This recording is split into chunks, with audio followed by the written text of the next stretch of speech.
কনে দেখা। বিভূতিভূষণ বন্দ্যোপাধ্যায়।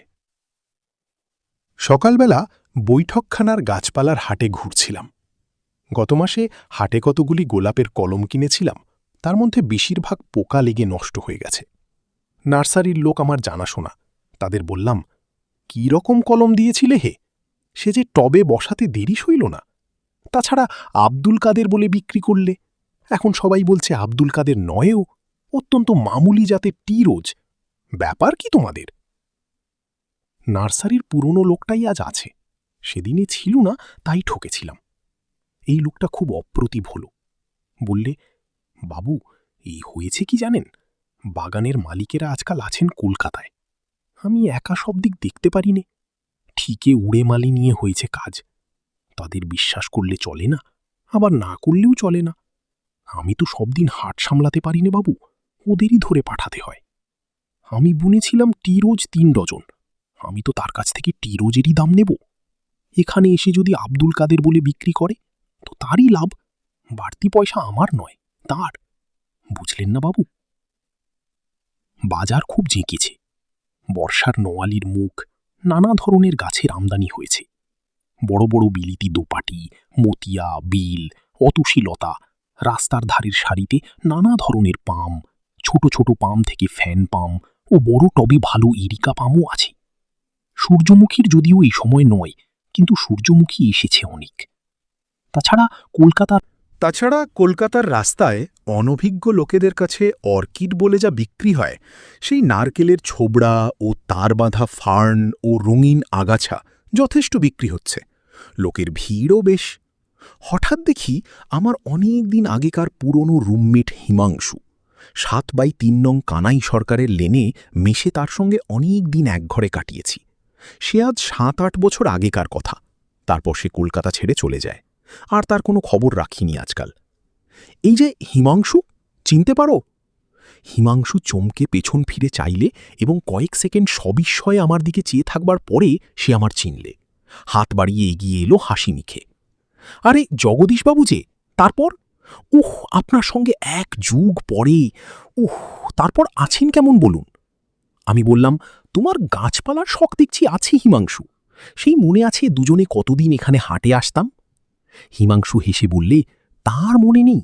সেই আপনি দার্জিলিংয়ের লিলি কিনলেন। আপনার তো খুব শখ ছিল লিলির, এখনও আছে। আসুন আসুন, অন্য কোথাও গিয়ে একটু বসি।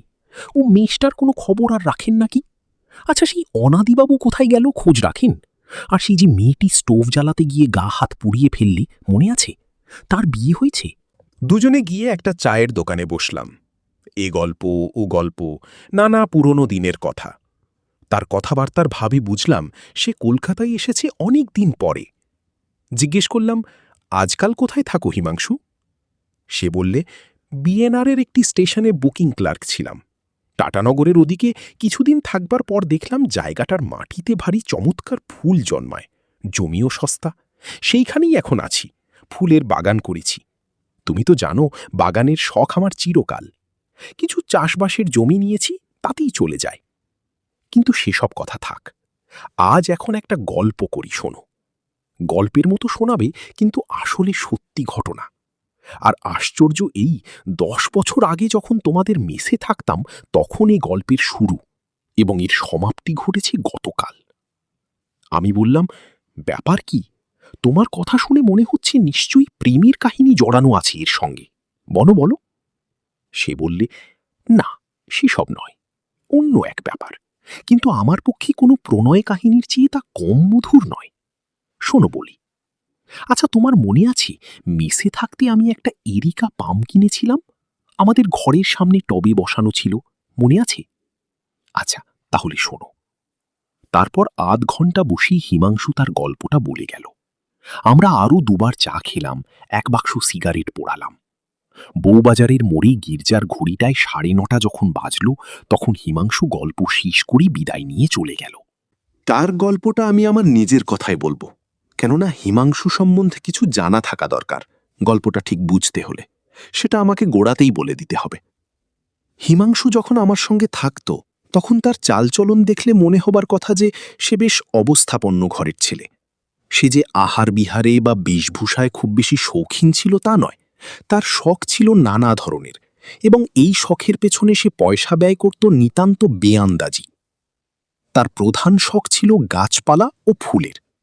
আমার ফুলের শখটা হিমাংশুর কাছ থেকেই পাওয়া, কথা বলতে আমার কোনো লজ্জা নেই। কারণ যত তুচ্ছ, যত অকিঞ্চিতকর জিনিসই হোক না কেন, যেখানে সত্যি কোনো আগ্রহ বা ভালোবাসার সন্ধান পাওয়া যায়, তাকে শ্রদ্ধা না করে পারা যায় না। হিমাংশুর গাছপালার উপর ভালোবাসা ছিল সত্যিকার জিনিস। সে ভালো খেত, ভালো কাপড় জামা কখনো দেখিনি তার গায়ে, কিন্তু ও ধরনের সুখ স্বাচ্ছন্দ্য তার কাম্যও ছিল না। তার পয়সার সচ্ছলতা ছিল না কখনো। টিউশানি করে দিন চালাতো, তাও আবার সবসময় জুটত না। তখন বন্ধুবান্ধবদের কাছে ধার করত। যখন ধারও মিলত না, তখন দিন কতক চন্দননগরে এক মাসির বাড়ি গিয়ে মাসখানেক, মাস দুই কাটিয়ে আসত। কিন্তু পয়সা হাতে হলে কাপড় জামা না কিনুক, খাওয়া দাওয়ায় ব্যয় করুক না করুক, ভালো গাছপালা দেখলে কিনবি। মেসে আমাদের ঘরের সামনে ছোট একটা অপরিসর বারান্দাতে সে তার গাছপালার টবগুলো রাখত। গোলাপের ওপর তার তত ঝোঁক ছিল না। সে ভালোবাসত নানা জাতীয় পাম, আর ভালোবাসত দেশি বিদেশি লতা, উইস্টারিয়া, অতসী, মাধবীলতা, বোগিনভেলিয়া ইত্যাদি। কত পয়সাই যে এদের পিছনে খরচ করেছে। সকালে উঠে ওর কাজই ছিল গাছের পাট করতে বসা। শুকনো ডালপালা ভেঙে দিচ্ছে, গাছ ঘেঁটে দিচ্ছে, এ টবের মাটি ও টবে ঢালছে, পুরনো টব ফেলে দিয়ে নতুন টবে গাছ বসাচ্ছে, মাটি বদলাচ্ছে, আবার মাঝে মাঝে মাটির সঙ্গে নানা রকমের সার মিশিয়ে পরীক্ষা করছে। এসব সম্বন্ধে ইংরেজি বাংলা নানা বই কিনত। একবার কি একটা উপায়ে ও একই লতায় নীলকুলমি ও সাদা কুলমি ফোটালে। ভায়োলেটের ছিট ছিট দেওয়া অতসী অনেক কষ্টে তৈরি করেছিল। বেগুনি রঙের ক্রাইস্যান্থিমামের জন্য অনেক পরিশ্রম ও অর্থ ব্যয় করেছিল, সুবিধে হয়নি। তাছাড়া ও ধরনের মানুষ আমি খুব বেশি দেখিনি, যে একটা খেয়াল বা শখের পেছনে সমস্ত মন প্রাণ ঢেলে দিতে পারে। মানুষের মনের শক্তির সে একটা বড় পরিচয়। হিমাংশু বলতো, সেদিন একটা পাড়া গায়ে একজনদের বাড়ি গিয়েছি, বুঝলেন, তাদের গোলার কাছে ৩ বছরের পুরনো নারকেল গাছ হয়ে আছে। সে যে কি সুন্দর দেখাচ্ছে, একটা প্রকাণ্ড তাজা সতেজ সবুজ পাম। সমুদ্রের ধারে নাকি নারকেলের বন আছে। পামের সৌন্দর্য দেখতে হলে সেখানে যেতে হয়। হিমাংশু প্রায়ই পাম আর অর্কিড দেখতে শিবপুর বোটানিক্যাল গার্ডেনে যেত, আর এসে তাদের উচ্ছ্বসিত বর্ণনা করত। একবার সে একটা এরিকা পাম কিনে আনলে। খুব ছোট নয়, মাঝারি গাছের মাটির ট্যাবে বসানো, কিন্তু এমন সুন্দর, এমন সতেজ গাছ বাজারে সাধারণত দেখা যায় না। সে সন্ধান করে করে দমদমায় কোনো বাগানের মালিককে ঘুষ দিয়ে সেখান থেকে কেনে। কলকাতার মেসের বারান্দায় গাছ বাঁচিয়ে রাখা যে কত শক্ত কাজ, যাদের অভিজ্ঞতা আছে তারা সহজেই বুঝতে পারবেন। গোবি মরুভূমিতে গাছ বাঁচিয়ে রাখা এর চেয়ে সহজ। একবার সে আর আমি দিন ২০-২২-এর জন্য কলকাতায় বাইরে যাই। চাকরকে আগাম পয়সা পর্যন্ত হিমাংশু দিয়ে গেল গাছে জল দেবার জন্যে। ফিরে এসে দেখা গেল ৬-৭টা ফ্যান পাম্প শুকিয়ে পাখা হয়ে গেছে। সকালে বিকালে হিমাংশু বালতি বালতি জল টানত একতলা থেকে তেতলায় টবে দেবার জন্যে। গাছ বাড়ছে না কেন, এর কারণ অনুসন্ধান করতে তার উদ্বেগের অন্ত ছিল না। অন্য সব গাছের চেয়ে কিন্তু ওই এরিকা পাম গাছটার উপর তার মায়া ছিল বেশি। তার খাতা ছিল, তাতে লেখা থাকত কোন কোন মাসে কত তারিখে গাছটা নতুন ডাল ছাড়লে। গাছটাও হয়ে পড়ল প্রকাণ্ড। মাটির টব বদলে তাকে পিপে কাটা কাঠের টবে বসাতে হলো। মেসের বারান্দা থেকে নামিয়ে একতলায় উঠোনে বসাতে হলো। এসবই লাগলো বছর ৫-৬। সেবার বাড়িওয়ালার সঙ্গে বনিবনাও না হতে আমাদের মেস ভেঙে গেল। দুজনে আর একত্র থাকবার সুবিধে হলো না। আমি চলে গেলাম ভবানীপুর। হিমাংশু গিয়ে উঠল শ্যামবাজারে আর একটা মেসে। একদিন আমায় এসে বিমর্ষ মুখে বললে, কি করি জগদীশবাবু, ও মেসে আমার টবগুলো রাখবার জায়গা হচ্ছে না। অন্য অন্য টবের না হয় কিনারা করতে পারি, কিন্তু সেই এরিকা পাম গাছটা সেখানে রাখা একেবারে অসম্ভব। একটা পরামর্শ দিতে পারেন? অনেকগুলো মেস দেখলাম, অত বড় গাছ রাখবার সুবিধে কোথাও হয় না, আর টানাটানির খরচাও বড় বেশি। আমি তাকে কোনো পরামর্শ দিতে পারিনি, বা তারপর থেকে আমার সঙ্গে আজকার দিনটি ছাড়া আর কোনো দিন দেখাও হয়নি। বাকিটা হিমাংশুর মুখে আজই শুনেছি। কোনো উপায় না দেখে হিমাংশু শেষে কোনো বন্ধুর পরামর্শে ধর্মতলার এক নিলামওয়ালার কাছে এরিকা পামের টবটা রেখে দেয়। রোজ একবার করে গিয়ে দেখে আসত খদ্দের পাওয়া গেল কিনা। শুধু যে খদ্দেরের সন্ধানে যেত তা নয়, ওটা তার একটা অজুহাত মাত্র। আসলে যেত গাছটা দেখতে। হিমাংশু কিন্তু নিজের কাছে সেটা স্বীকার করতে চাইত না। দুদিন পরে যা পরের হয়ে যাবে তার জন্যে মায়া কিসের? তবুও একদিন যখন গিয়ে দেখলে গাছটার সেই নধুর সতেজ শ্রী যেন ম্লান হয়ে এসেছে।